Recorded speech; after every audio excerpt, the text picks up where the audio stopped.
Rethink.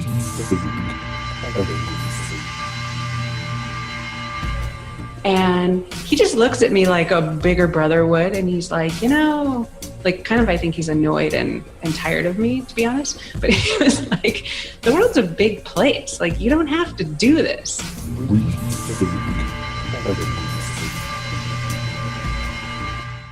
Hi everyone, and welcome to Rethink Everything, the podcast that really isn't specifically about anything, but we are rethinking everything. We're going to see where we go today, shall we, with that one? And I would really like to welcome Laura Coe, who is a mother, author, entrepreneur, and a philosophy lover. Now, Laura Coe runs the Art of Authenticity podcast, which I was a guest on only actually a couple of weeks ago, which gets real people to get honest, get specific, and go deep about what it really means to live an authentic life and feel amazing every day. Laura aims to bring emotional fitness to our daily lives through practical techniques steeped in ancient wisdom, which we're going to go into in a little bit of detail today. Laura co-founded Litholink Corporation, which is a healthcare company serving over 350,000 patients per month nationally. And when Litholink was sold to a Fortune 500 company, she left corporate America to pursue lifelong passions, which again, we're going to dig into. She now devotes her energy towards writing and coaching, helping others implement spiritual teachings in their everyday lives. And her first book, Emotional Obesity, a philosophical guide to lighten your life, was published in 2014. Laura is a certified yoga instructor and a devoted 23-year student of philosophy. She lives in Chicago with her son and partner, and here she is. Hi, Laura. How are you? Thank you for that lovely introduction. Do you know what? Often I actually get the people who are guests to do their introduction, but I thought yours was so fantastic, I had to do it myself. Wow. Okay, I'm really flattered. That's awesome. I love it. Can you tell me where the Art of Authenticity podcast came from? Like, where was the idea? Where did you have it? I don't know if you know this, but you probably stepped into a longer answer than you want, but I'll give you the short one, and you can hit me up for details. But the Art of Authenticity podcast was kind of the last step in a multi-step journey for me. As an undergrad student of philosophy, graduate student of philosophy, it's like a passion, lifelong passion. I couldn't figure out what to do with it, so I didn't want to be a professor. I was coming through Chicago, which we can talk about. I ended up being an entrepreneur, creating a business, selling it to a Fortune 500, leaving to go find something that I thought was authentic. And I know that sounds nuts to people listening. Like, I swear to God, the only thought I had was, this isn't somehow it. And I don't know what that means, and I don't know why I'm saying that, but I kept saying the word authentic over and over and over and over and over. But to get there was this really long process, because I had found out that in the process of being an entrepreneur and doing all sorts of things that really weren't meaningful or passionate projects, but successful, I had really lost my authentic voice. I just wasn't able to tap into it to be as to the point as possible. And to get to that voice, I went through this process of shedding what I called emotional weight, like the thoughts in my head that were keeping me from my true self, from my truth, from, what mattered to me. And after doing the book process, I was like, oh no, being authentic isn't something that you just find, you have, and it's yours. It's this like journey, it's a navigation, it's this endless kind of tapping back into that deeper self all the time. So I wanted to talk to people who were living lives that were authentic and successful, and really think about what it meant to navigate that life, not to just land on an island and be passionate and authentic all day long, right? I think it's a really, really complicated and difficult thing to keep connected to, while the external world is, basically throwing curveballs at us all the time. So that's, sorry, a really long answer to where that came from, but it was the last step of this really amazing journey. Well, no, it's good, because it gives us an opportunity to dig a bit deeper. So what have you learned from interviewing these people? It's been so fascinating. I wasn't sure what was going to come of it, but, I've had the opportunity to interview entrepreneurs, best-selling authors, spiritual leaders that have been on Oprah, all these different amazing figures. And then just some, people who are academics, professors. The goal was, if you are successful, but it's not just financially successful, but truly you feel what you're doing is deeply meaningful to you. And they have one after the next two things in common. One is if they have a turning point moment, they talk the same way. I had a nagging sensation. There was a sense it wasn't enough. There was something off and I couldn't put my finger on it. And they say that over and over. And that's what happened to me, right? It was just like, I kept saying authentic, but I wouldn't know what I meant. And then they, went through a process of facing their fears and making that shift. And then the second thing is that they all have a system in place in their life to remain authentic. I've asked them all about it. And the systems all include having space, having the ability to get out of your thoughts, get out of the craziness and busyness of the external world that kind of drags you into disconnecting from yourself. So they have systems in place to journal, to walk, to write, to meditate, to do yoga, whatever it is, but to tap back into themselves, to find that inner deep still point, that deeper sense of self on a regular basis, right? And that I think is really interesting to me, because I think the authentic self isn't something that's loud and aggressive. You have to find room for it to help guide you in your life. Mm-hmm. What was your moment? What was my turning point moment? Mm-hmm. Yeah, for me, I had the pro and con list. I had exhausted it. I was an unbelievable pro and con navigator. I would say to people all day long, well, I could do this and I could make an argument for anything. And I had gotten to the point where I had literally driven myself insane. I was repeating over and over, if I stayed, I had stock options. I had everything. Who walks away from that? I was in a Fortune 500 company. I was 2 steps from the CEO. We were doing amazing things, blah, blah, blah, blah, blah. And then on the other side, I was like, but I don't want to do this. This isn't for me. This isn't my life. And, blah, blah, blah. And I would go back and forth and back and forth and back and forth, but I don't know what I want to do. And I was on an airplane with my brother coming home from a client meeting, and I found myself repeating my pro and con list yet again. He's my best friend, my business partner. And he just looks at me like a bigger brother would. And he's like, I think he's annoyed and tired of me, to be honest. But he was like, the world's a big place. Like, you don't have to do this. And the simplicity, because he wouldn't engage with me. He didn't want to talk about it. And I just looked at him and I just broke. I started crying. I don't cry. I'm not a crier. I was like, oh my God. And it was in that moment, I just kind of gave myself permission to let go of this tedious back and forth with myself. And I sat back and I said, you know what? I'm going to leave.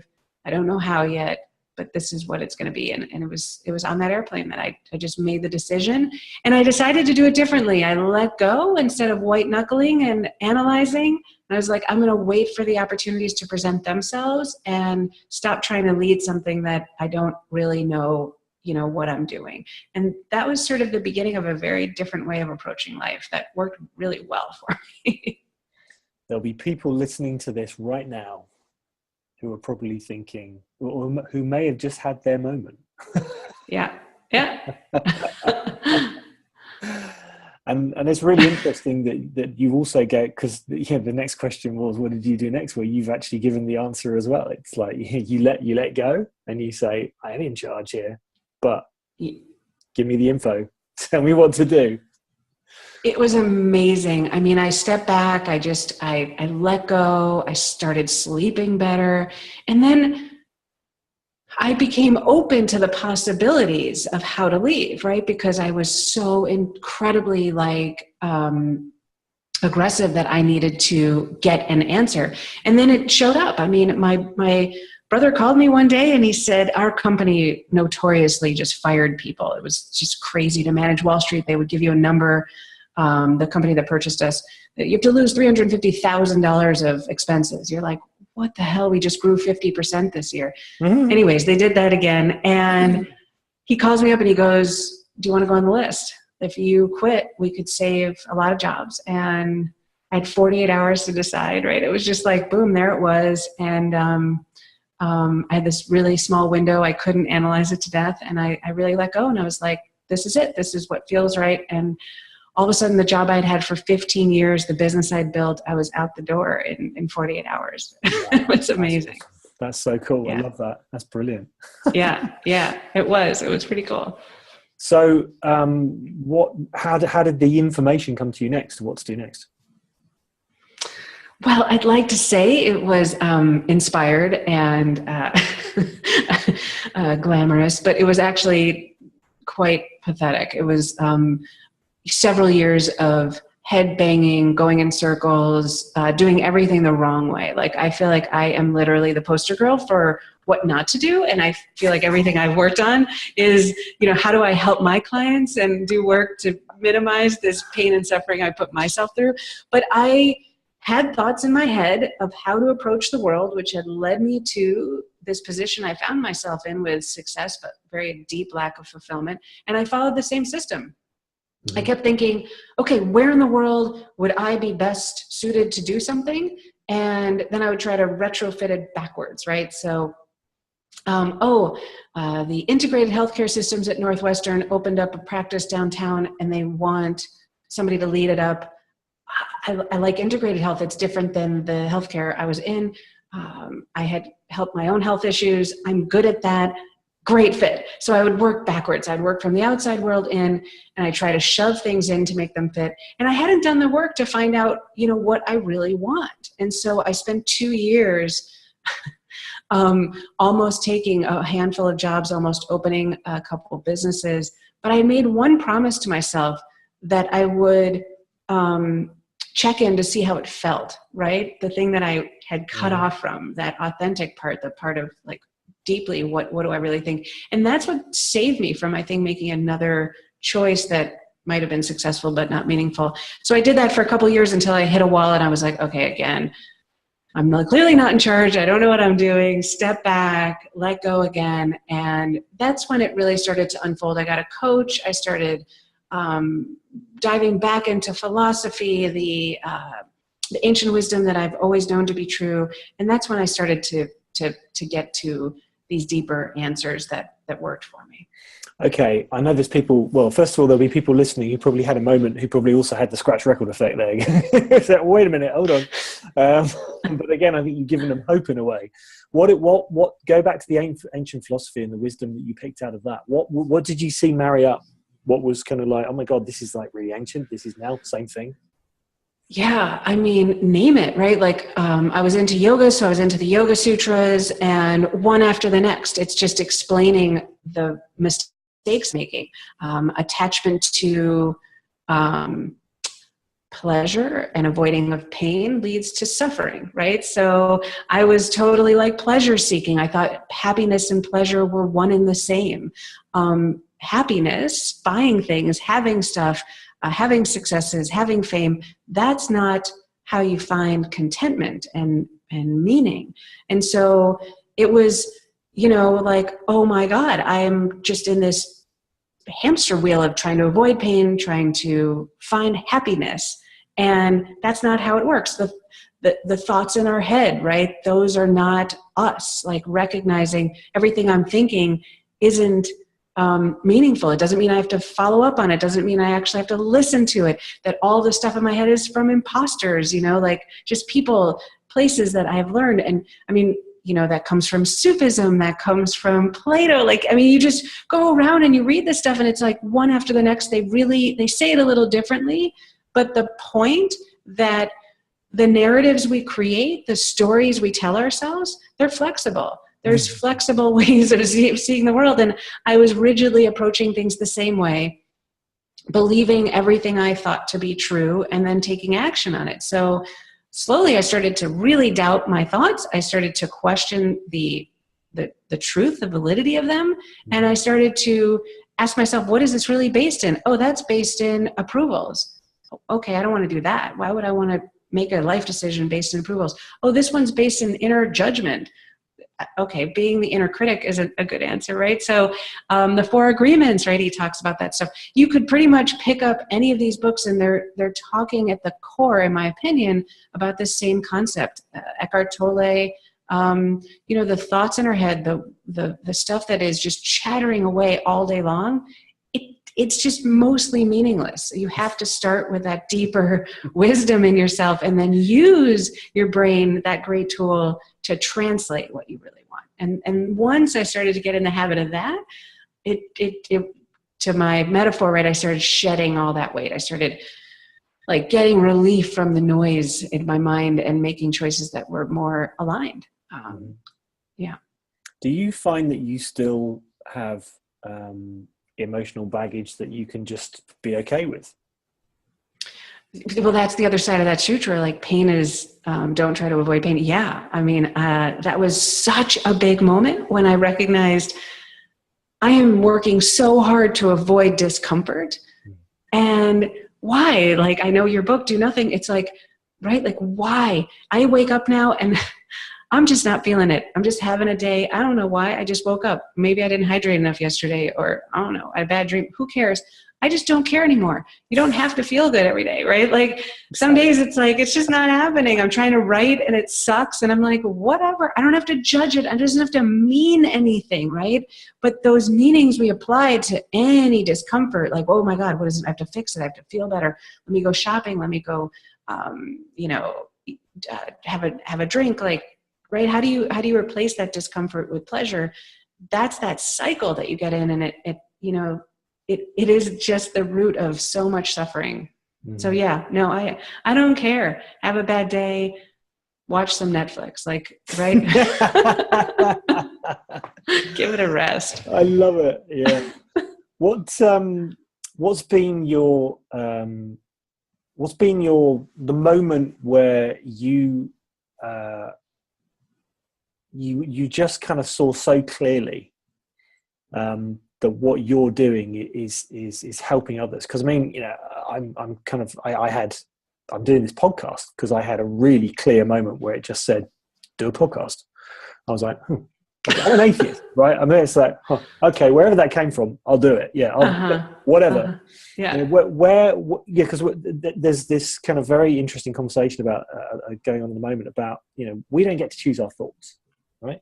We don't know what the next thought is that's going to come into our head. And we just kind of touched upon it there about, being okay with thought. It just comes in, does its stuff, off it goes. When have been those moments where you've like gone, do you know what? This ain't about me. This is about something kind of bigger than me. Yeah. I definitely, I had a huge moment. For some reason, I was walking into this yoga studio and I kind of stopped dead in my tracks, and I was pissed off about something. Something was bothering me. Something was spinning around in my head, right? And I was looking forward to doing yoga to let it go and come out and feel better. It was some years ago. And I stopped and I'm like, wow, no matter how much I'm unhappy right now or how much frustration I feel, like, none of this matters. I'm not going to be here in 50 years.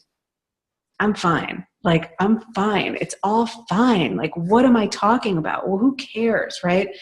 And it was like in that moment that I really let go at that really deep level, right? Like, not sort of that superficial one experience after the next, but I just had this deep sense, like, I'll be fine no matter what, that it doesn't matter what happens. And that's when I just started putting myself, quote, out there, right? Without worrying about it. But to your point about when did it just become about helping and to others, that gave me the confidence and to get out of my own narrative about myself to start to coach and to start to offer these ideas out at a broader level. And I was at a dinner party and I was just chatting with friends and I was like, I think I might try this coaching thing. And 2 people I know were like, if you're coaching, I'm in. And I was like, what?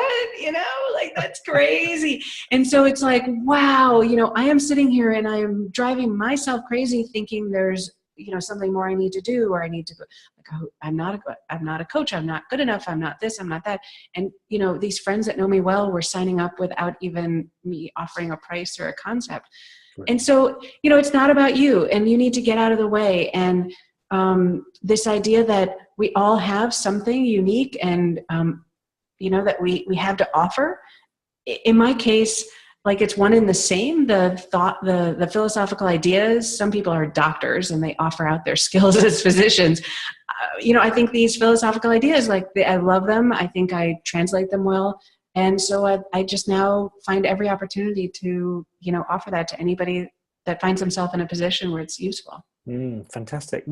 How did you grow the podcast? Because it's got a lot of listeners. It's funny. That podcast was, my assistant was like, you need to do a podcast. And I'm 46. I was like, what is a podcast? Why do you keep talking about this? And he was 21. And he's like, the little icon on your phone that's purple. And I'm like, yeah. He's like, in there is a lot of content. I started listening to them. I started listening to them. I'm like, wow, that's kind of cool, and like all these great people are coming on. And I am, I think the reason that this one caught on was because the topic is not your normal topic. Successful people are hit up to talk about how they can help you become successful.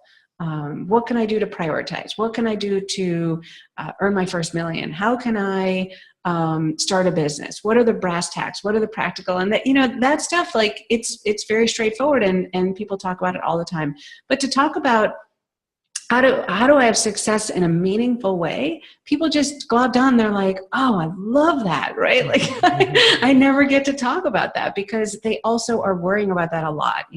Is this fulfilling? Is this using my talents in the right way? Am I being helpful? Am I going to have an impact? And I don't know. People just felt that there was a little bit of a niche there to chat about that one. So. Do you receive many correspondence from people that say they've had a shift because of guests you've had on and things that have been mentioned? Yeah, there's definitely the emails we get are really geared around. It helps them as they're transitioning and making a change to keep the courage and the belief that it's possible to get to the other side.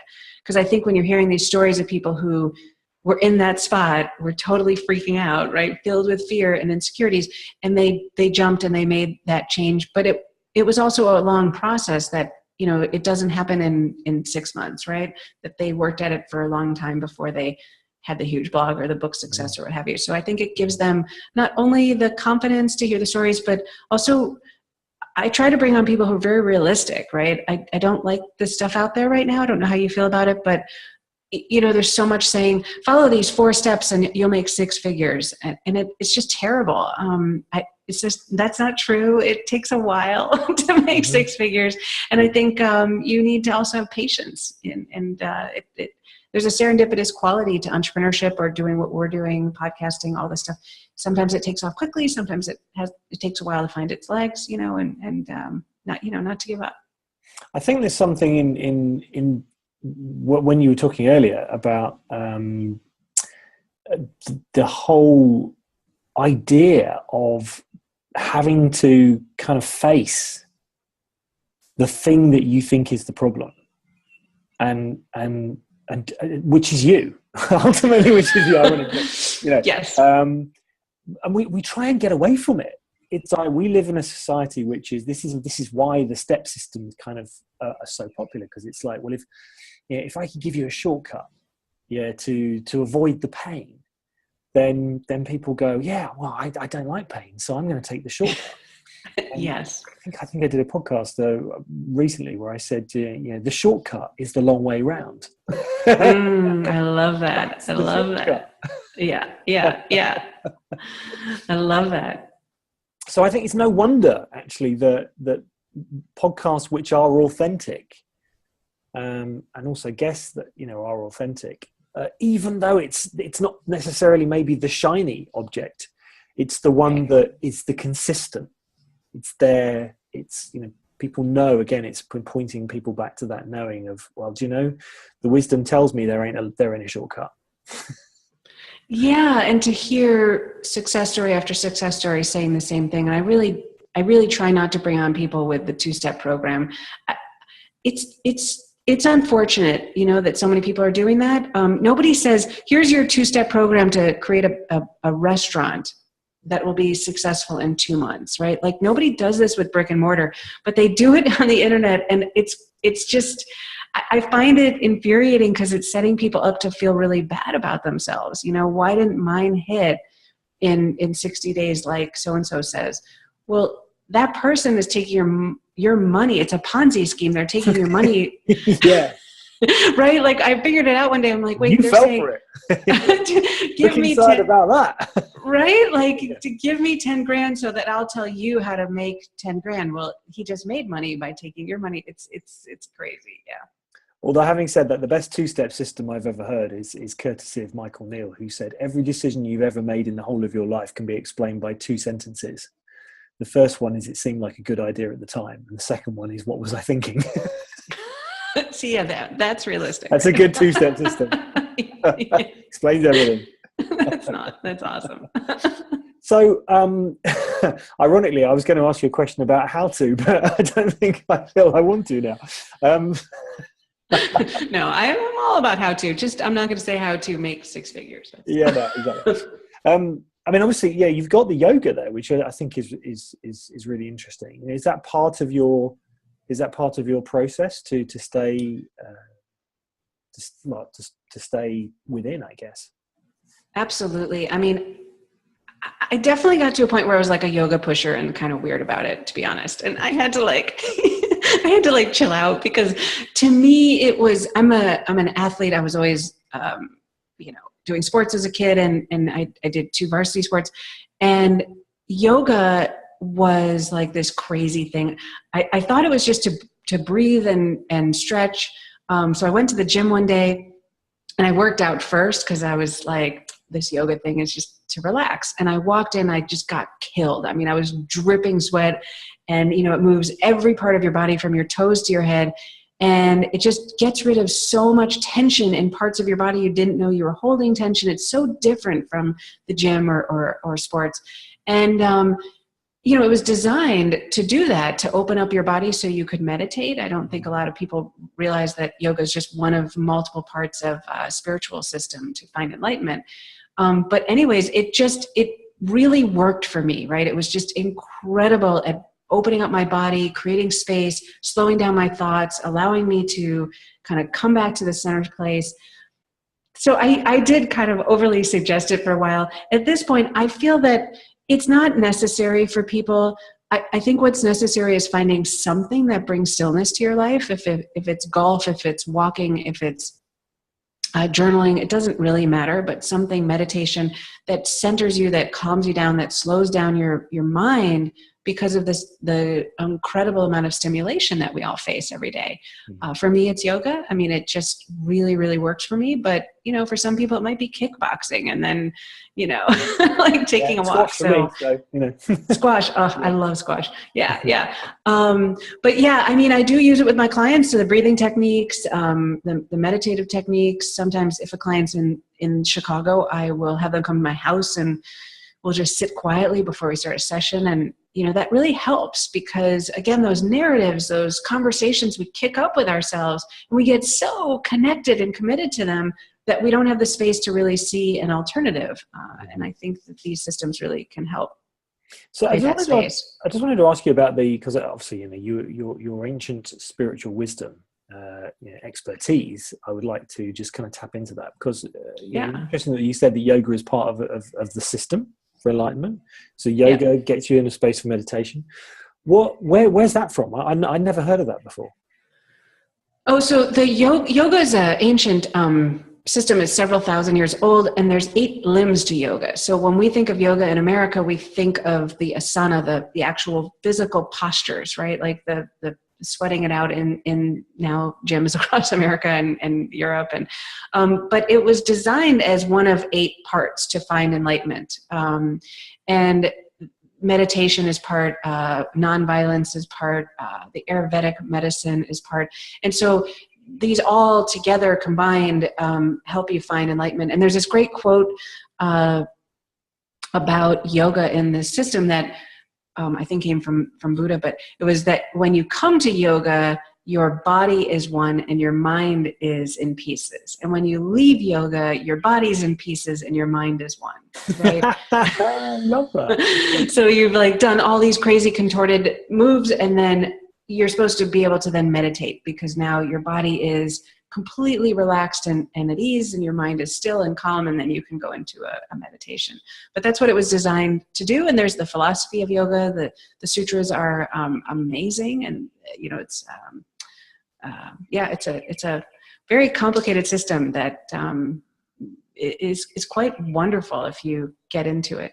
That sounds interesting. I've been really drawn to yoga actually recently. So okay, so just going in a slightly different direction now. Who would you love to get on the show, the Art of Authenticity show? That is someone that really kind of personifies what you do, and that is really out there kind of doing it. Go on. Yeah, I mean, I have a handful of like modern day heroes. I mean, Pema Chodron for one, the Buddhist monk. If you haven't checked her out, start where you are. In fact, I'm literally sitting here right now. I like have her book. But she's unbelievable. She does all these talks, and you can check her out on YouTube and TEDx. And she's 80 now. She was an alcoholic who became a Buddhist monk, and she's just unbelievable at speaking to these things. So beautiful, so thoughtful. Eckhart Tolle, the Four Agreements, Riaz would be amazing. I mean, I think there's so many people. Super Soul Sunday, if you've checked out Oprah's Super Soul Sunday show. No, it's she brings all these people on and once a week, and all of them are just incredible. And it's for me, those would be the top couple. But if I think it's different messengers at different times bring the meaning of these ideas to a deeper level for you.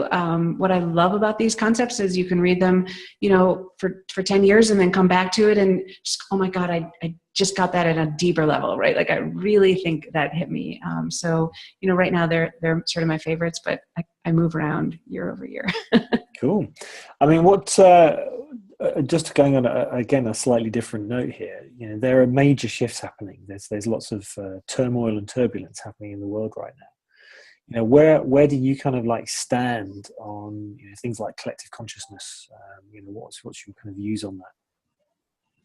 Yeah, this was a tough one for me. I was raised by University of Chicago. My dad's a famous physician, a very atheist family, and all this stuff about universal oneness and collective consciousness, like all that stuff was tough for me. But I actually have really come around to viewing the world in a different way than my upbringing. The medical world prides itself on double-blind placebo trials to prove things without a question. Nobody has done a double-blind placebo on dying. They haven't taken half the people and killed them and the other half given a placebo effect and seen what happens, and if some come back. And we really don't know, right? By the standards by which we judge how we know things in a scientific manner, we can't study death. So I think all of it is like the infinite possibilities of what is to be true is what excites me, just to think about how many possibilities.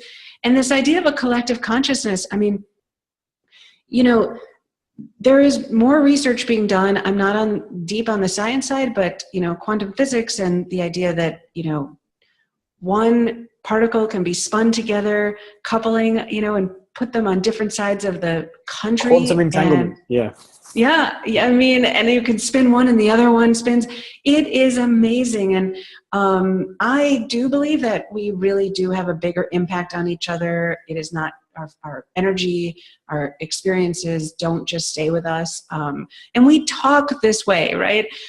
I was having a great time at the party until Dave came, but he always drags the room down. And it's like, listen to what you're saying, right? People come with energy. And so if that's happening at a dinner party, think about that as, a ripple effect outward and your place in that, right? And so I think there's a really deeply important responsibility for each individual, and therefore then can help the culture to think about what you're bringing into every environment, into what you do, because I actually, it does impact others. There's this cool show. Have you ever checked out Brain Games? Have you seen that show with Jason Silva?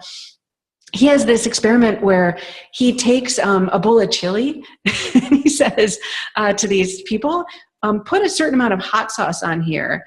And this guy who you can see through glass, he can't see you, but you can see him. He's going to get paid to eat this chili, but you have to decide, are you putting the super, super hot stuff on or the mild? So at first, everybody wants the dude to get paid and they put on mild. But they redo the experiment.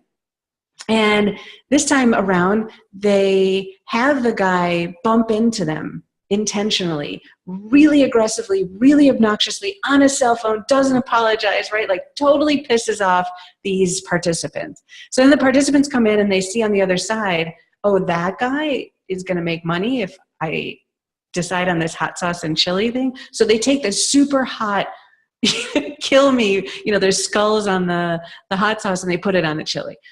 And so they all just wish horrible things on him. So, think about that, right? This one guy's on a cell phone. He's now impacted them to do something really negative and it keeps going, right? How many more bad behaviors do these people do in a day?